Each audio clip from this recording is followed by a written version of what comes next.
The holiday season is upon us. Shoppers are shopping, credit cards are charging, and personal debt loads are growing. Is that all good for us in the economy? Let's ask Rob Carrick, who's personal finance columnist with the Globe and Mail, and it's great to have you in that chair. How are you? I'm very well. How are you, Steve? Just great, thank you. Good. Well, TransUnion, which apparently follows these things, it's a credit reporting agency, and they released a report recently saying that the average Canadian is carrying a personal debt load of north of $27,000, and that doesn't include mortgages. That seems shockingly high. Is it? I think it is. I think it is. But you know what really shocks me is how easygoing we all are about this. We've been hearing numbers like that for so long. We just shrug them off now. I think the average person, the people who have those debt loads, are not hearing that number. It's not registering. It's all totally normal now to have a debt like that. If it's not mortgage, how do you go $27,000 in debt? Easy. Like one afternoon shopping. Easy. One afternoon shopping. You put it on your credit card. You put it on your line of credit. I mean, line of credits are now supplements to your income. So it's easy and comfortable to dip into them, and you just carry that debt indefinitely. But what are you spending it on that you'd be $27,000 in the red? Well, you do a little reno job, and then you buy some electronics, and maybe you put a trip on it, and bing, there you are, $27,000. Come on, no, you can't get that high that fast, can it? Oh, it sure can. I think you could do it, like I say, in one weekend, you could have it up to $27,000. It's so easy, you know, you just, let's say you redo the basement, and you buy a television for it, and you buy some other equipment, and there you go. Cars, easy. maybe? Yeah, I think most people, when they finance cars, are actually using the really good financing rates the automakers are offering. But sure, you could put a car on a line of credit easy. Home ownership rates in Canada are approximately 68%, which means that about that percentage are not only carrying mortgage debt, but high personal debt as well.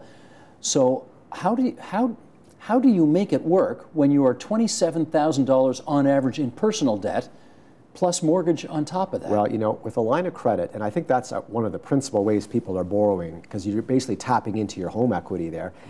You can just make a maintenance payment every month of the interest owing, and you can carry the debt, the principal, indefinitely. As long as you're paying the interest, the bank is happy, they'll carry you. And I saw a lot of people are getting used to that. It's almost like a line item on their monthly budget, pay bank interest on my line of credit. And they keep it going like that. And they may pay it down a little bit, and then they think, oh no, I need to push it back up again because, you know, I had some plumbing problem and I had to pay the plumber a big bill. That's how people are getting by. I think, incomes have not been going up tremendously much in the last little while. We're just keeping ahead of inflation there. And I think if you want to treat yourself, you've got to use credit. But presumably the idea is I'll keep paying the interest on the debt, and I'll never worry about paying off the debt. And when I sell the house, it's the next guy's problem, because housing prices, as we know, are only going to go up and up and up. Well, you know, I think people are pushing this ahead. You know, I think people are just so drunk on low interest rates. They've lost perspective on what debt means, because it doesn't really bite if you're carrying a big debt like it used to. I mean, you go back a ways. I mean, I'm old enough to remember not the double-digit rates of the early 80s, but I do remember the 7, 8, 9% rates of the early 90s, and people today are totally unfamiliar with that. I think they're totally lost perspective on how onerous it can be to carry debt. They need to be a little older. And remember the late 70s when interest rates got over 20%? Well, do people remember that? Everybody who had a house back then, I get emails all the time from people telling me, I remember back then. You know what? And that was actually the peak of rates, and they've been coming down ever since then. Why do the banks loan this much money out if they're probably under the assumption that these folks can't pay this money back anyway, but somebody will at some point. You know what? They actually have people whose job it is to calibrate how much debt people can have, and they give you plenty of debt, because you know what they know? They know you're going to pay back what you owe, especially your mortgage. They know that's the last thing you're going to let go. Right. You might you might be overdue on your credit card, and maybe you didn't make the right payment on your line of credit, but the house, you're not going to let the house go. And that's why I'll let people borrow astounding amounts of money to buy a house, more than I can even imagine. And more than presumably you think is advisable. Yes, I think so. I really wonder how people are affording the house, and then they're affording their cars and their day-to-day lives, and then daycare for young parents. Add that all together. I don't know how they make the math work. How about parents and grandparents are footing part of the bill here? Is that part of it? Well, I think so. I think parents and grandparents are helping strategically. Buying a house, I think there's a lot of help being given there, you know, to put the down payment together. But I always wonder, when the parents are helping their kids buy a house, do they understand that the kids, it's not just buying the house, it's carrying the house. That's where the load is. And I wonder if they understand what they're putting their kids into. I never thought it was particularly outrageous that a parent would help a kid buy a house. I mean, that's a big ticket item. But I've run into situations where parents are paying their grandchildren's tuition to go to private school. Yeah. Grandparents are paying for any number of different things, Yeah. and there's an expectation that grandparents or parents are going to kick in for this kind of stuff. That's interesting. That hasn't really got onto my radar screen, the fact that there's an expectation of that happening. But, you know, it's a real interesting generational split, because the grandparents may be at part of the baby boom generation, fabulously successful. I mean, you know, they are in the sweet spot for wealth. And the younger generation, let's say Gen Y and the early part of Gen X, are not in that zone. They haven't been able to tap into that same wealth stream. So, you know, there used to be this line of thinking that the boomers would be passing along like this $1 trillion, it would be this $1 trillion wealth transfer. Mm-hmm. And I think that wealth transfer is being parceled out now in terms of helping their kids pay for houses and day-to-day expenses. Exactly. Yeah. Why wait till I'm dead? I can give them some of the money now and they can enjoy it while I'm alive. Right. That kind of thing. Delinquency rates. How badly are we doing in this country on that score? We're doing great. We are. The delinquency rates are inconsequential, and they're even getting better. Huh. So we do care about this. We do care about this, but you know what? It's not a fair test of our ability to carry debt, because interest rates are so low. They're at historical lows. I mean, I don't think during the Depression, you know, we had lower rates than we do now. So really, we're all getting a buy because rates are so low. Let's wait till they crank rates up a little bit, and we'll see what delinquency rates do. I was about to say bite your tongue, but it sounds like you're saying it wouldn't be such a bad thing if they kicked the rates up a bit. You know what? It wouldn't be such a bad thing. You know, I understand. Rates are low because the economy is struggling, and you know, every time the Bank of Canada gets optimistic about the economy, reality kicks them in the teeth, and they have to ratchet down their expectations. And that's what they did a couple of months ago, and it looks like we could have more or less flat interest rates for another 12 months.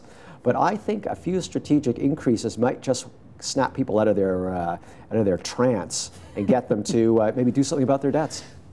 I'm trying to imagine the mindset here, which is there's no point in saving because you don't get any money. Interest rates being what they are right now, there's no point in putting the money in the bank. It's not going to do anything for you. So I may as well spend it anyway. Well, you know, I take issue with that because, you know, people think you have to be rewarded for saving. Well, what about just having the money put away? You know what? 0% interest at least leaves you with your principal. $1 saved is $1 reserved for future need. It's for an emergency, you could invest it, whatever. And I think people have to get over this idea that like, only if interest rates reach a certain threshold is it worth saving. No, it's always worth saving. Okay, in terms of paying down this egregious amount of debt that so many people are carrying right now, one of the things that experts like you tell us we're supposed to do all the time is cut back on what you're buying, and in particular, the frilly stuff. Right. Like the $5 lattes. Do you agree with that? No, I don't. You know what? The $5 lattes are, to me, are a trivial non-issue. Enjoy your lattes, everyone. You know, really, I mean, I treat myself to a nice coffee every now and then myself. It's the big stuff. It's the people who are financing 2 cars. That's where you can cut back. Your lattes are, that's small change. I think people need to think big. Look at your borrowing. What are you financing? What was on your line of credit that you couldn't really afford, but you treated yourself to?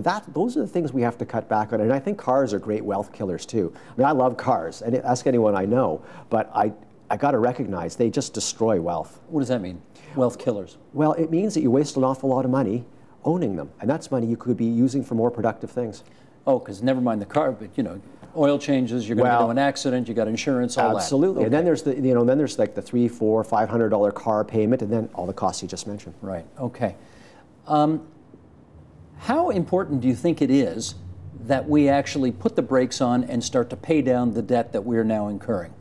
Well, I think it's quite important to do it now before interest rates rise, because you do it now, you do it at your own comfort.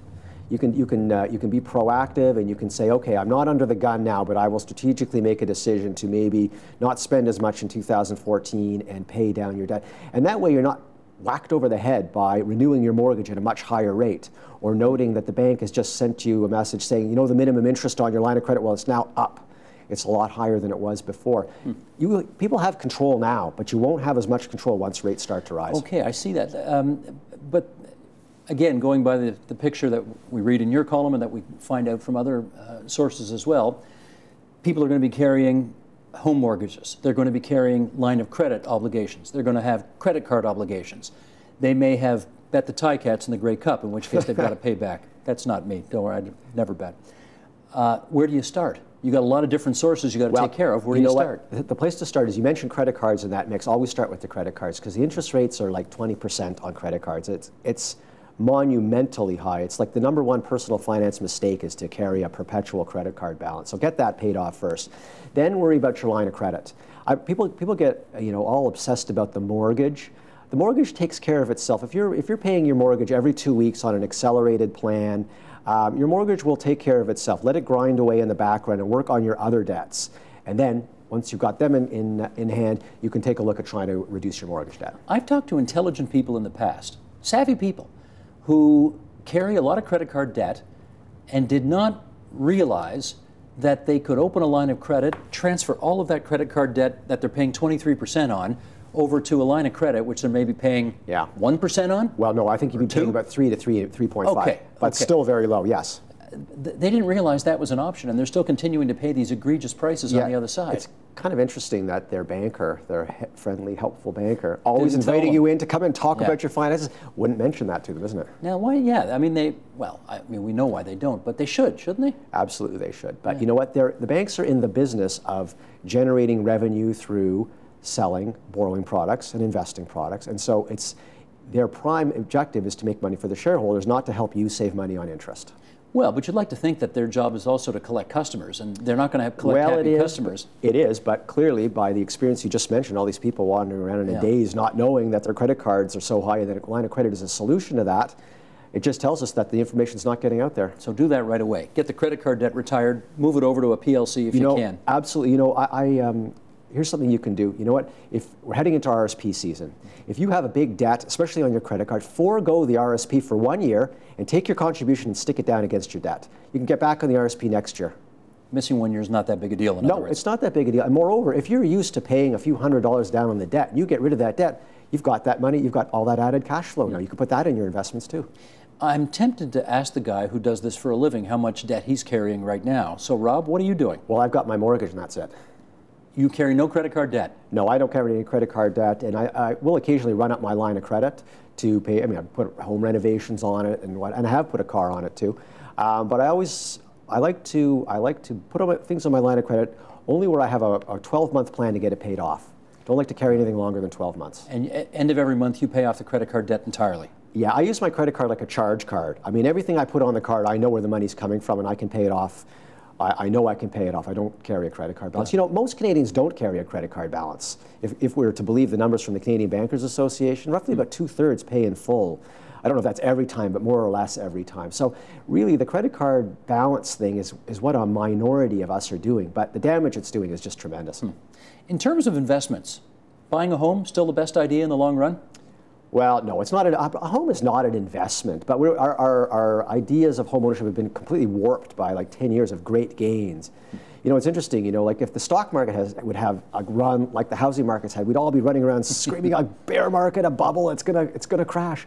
In housing, we keep thinking, I don't see why it can't keep going up. That's what people keep saying. Now, there are some people calling for a bubble, but their voices are drowned out by the people who are thinking, they somehow look at the fundamentals and see more gains ahead. I'm not sure what they're looking at because I don't see that. Well, but if you consider, there's a few neighborhoods in Toronto, there's places in Ottawa like the Glebe where it's reasonable to assume the prices are only going to go up because they're not making any more Glebes, they're not making any more Forest Hills or Rosedales. True, but I think the pool of people who can afford it is dwindling. And so, demand may taper off, and that's got to affect the pricing. You know what? No asset ever created in the history of the world ever went up on a line like that and never fell. I mean, everyone in Toronto who's been around for a while remembers what happened in 1989, 1990. Sure. All the nice neighborhoods fell, just like all the not so nice neighborhoods. That is true, but they did come back. They did, but you know, it took a long time. It took about 10 years. Now, I think if you have a 10-year horizon and you can comfortably afford a house, buy any old time. Don't worry about what all the pundits are saying.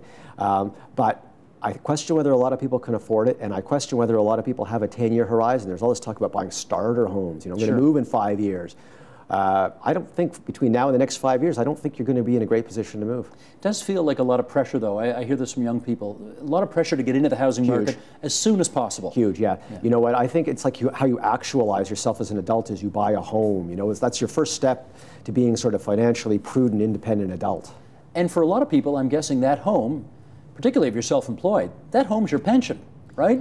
When you finally sell it at the end of the day, that is one of the downsize? great fallacies. You don't buy that, eh? No, I don't, because you know what? When you get into retirement and you have your home and you think, I'll downsize, you're going to need a lot of that money to pay for your next place you live. So, you're living in Toronto and you want to buy a condo in Toronto. Like the pricing structures for certain homes and certain condos, you don't come out of that deal with a lot of cash in your back pocket.